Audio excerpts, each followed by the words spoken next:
Artem says, hello, Sean Our and old Laura. buddy Artem. It's so cool to include him in this. Totally. He's been here for a long time. Exactly. Artem lives in Russia. Do you remember which? Ukraine? I think he's in Ukraine. Yeah. And he's been here, just a real quick thing, this is important. He's been a dog trainer, like building his business, studying all the dog trainers here in the States and elsewhere, and he's really worked his ass off, and he's actually built a really great business, and is doing really well, and he's a great guy with a great attitude, and we're so proud that he's been here and kind of started out like asking questions with us back in the day when I was just writing stuff, and now he's like doing really great.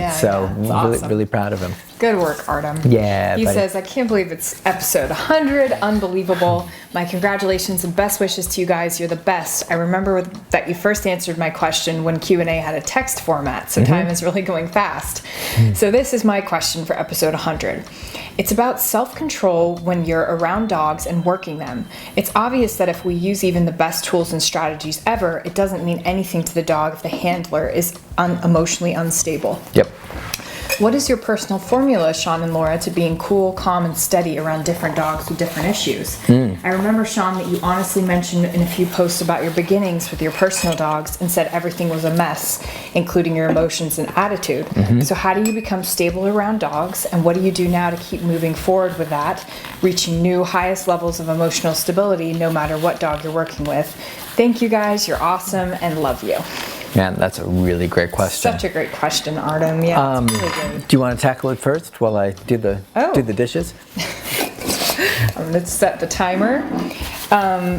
You want me to jump in? Jump in a little bit. Okay.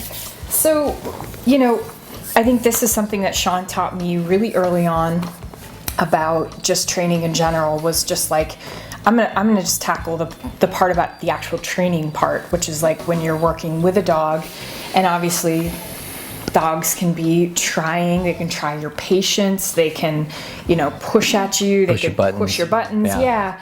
And just a lot of like, you can get stubborn stuff, but you can also get dogs that are like, have learning challenges, and you're like, come on, like you gotta get this. We've done this 100 days in a row and you're still, So, but all I know is that if you aren't in a cool space, it doesn't serve the training or the dog at all. Like it doesn't even doesn't work at all. It only fuels the fire if there is one. So what I've really worked on is like noticing everything about myself in the moment. If I am working with a dog, if I'm feeling that frustration or anything like that, I will literally just leave the dog in place or leave the dog where he is, or like put him away if it's like, break up the training session. But you're that sensitive to it when it happens? Oh yeah, especially dogs that are pushy or are really like, Dixie the other day I was working with Dixie at one point, and I was starting to like, she's really pushy. Almost troubled Yorkshire Terrier, like she's like had us all against the wall. We're like, But she's really, really pushy, really like, she knows everything, but it just still wants to like just, and relentless. Yeah, that's the word. Relentless, not relentless. So I just noticed in myself, I was getting a little like mad at her, but a little like heated. Like I can just feel it's that heat you have when you're talking to someone and they're saying something that you don't, just all that stuff we can feel as a human. If I feel that heat, like, you know what? None of this, like, you just stay there, be a good girl. I'm going to sit for a second. And it's not like anger management, but you don't want to come from any emotional place, because I know for a fact it doesn't help the dog at all. Yeah. So that's something I do. I'm just super aware. And I've cultivated that in my general life a lot, is to not get heated about stuff too quick. Nice. So that's something that I can bring to dog training pretty quick. Right. So it's kind of rippling out everywhere. Yeah. Yeah. I used to, back in my days, have like anger issues. Yeah, a lot of frustration and stuff. Yeah, frustration issues, like patience, time, a lot of stuff like, why aren't you doing better? Work on that. Yeah. So tons of work on that, and that was just personal work. Guess who else had problems with anger and frustration issues? Yeah, that would be me. Yours truly. Probably, I would venture to say probably worse than you. I mean, I had like, I was like road rage guy. I was a guy who could get like really worked up over things that I really shouldn't have gotten worked up over. I was always running late. You had a lot of things, I think, not to get too deep, but childhood stuff that was a little bit out of your control. Yeah. I had a lot more control in my childhood than I would say you do. Yeah, a lot more stability. So, when you're kind of out of control as a child, and as you grow up, you start like finding yourself in situations where you're like, why can't I control that too? Like trying to gain control again. Yeah, so I had like ADHD, I had learning disabilities, I had major impulse control issues, I had all sorts of stuff going on, anger issues, unresolved things going on with family and friends and personal stuff. So I had all this baggage. And of course, I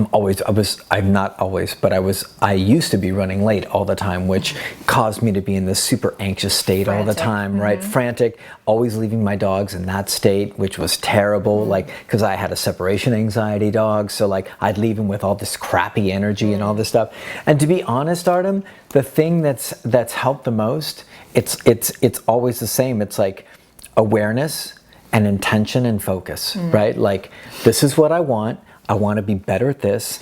I'm aware that I'm struggling with this. I'm going to create the intention that I want to get here, and I'm going to focus my ass off on doing that work daily. And the cool thing about dogs is that if that's your focus and in your intention, is that they'll offer you the opportunity to practice every single day. And so you will know when you become sensitive to it, you will know instantly when you slide out of your good space, like Laura was saying, and into your space where you're getting a little bit edgy, something like that. Here we are. And here we are, how'd we get here? And what's happened for me, and I don't mean this to brag, but it's really gotten pretty easy for me. So Laura's watched me work with like really problematic dogs, really dangerous dogs, really like high-end, challenging dogs. And what happens is I just get quieter when I work with them. And lighter. And it's another tool, like I think you and I utilize a lot, is like, oh, you silly dog that keeps trying to come after me. Yeah, we'll give them nicknames, right? A dog's trying to bite me, I'm like, okay, fancy pants, like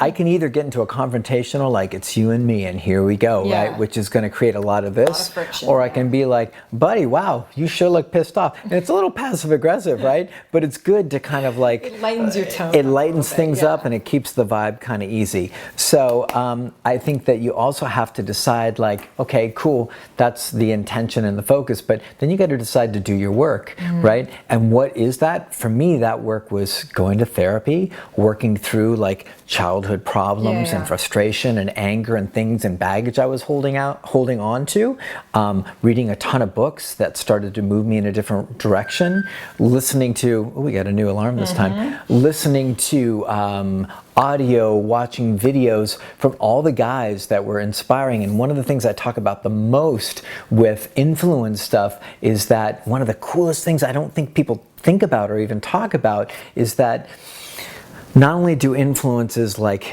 give you information and teach you about things, but they also set a bar for you.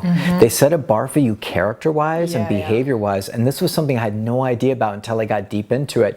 And the deeper I got into following these guys and spending like inordinate amounts of time following them and studying them, what happened was all of the defaults that used to be okay became not okay. Like Randy Gage or Darren Hardy or Jim Rohn or Casey Neistat or Gary Vaynerchuk or any of the guys that I really admired, they wouldn't behave like that. And so it really held me to a higher standard. And so I think surrounding yourself with influences that are really powerful, that really pull you in a positive direction and set a higher bar for you behavior-wise, like if you're following your friend Jim or Brian or whoever and they lose their cool or blow their top or show you that like sometimes you can get uncool with dogs, that's gonna green light you. But if you're around people that are like, man, like your job is to be at your highest level, you'll aspire and you'll reach for that. But once again, that's all work stuff. So awareness, right? Shit, I got a problem. I want to get better at this.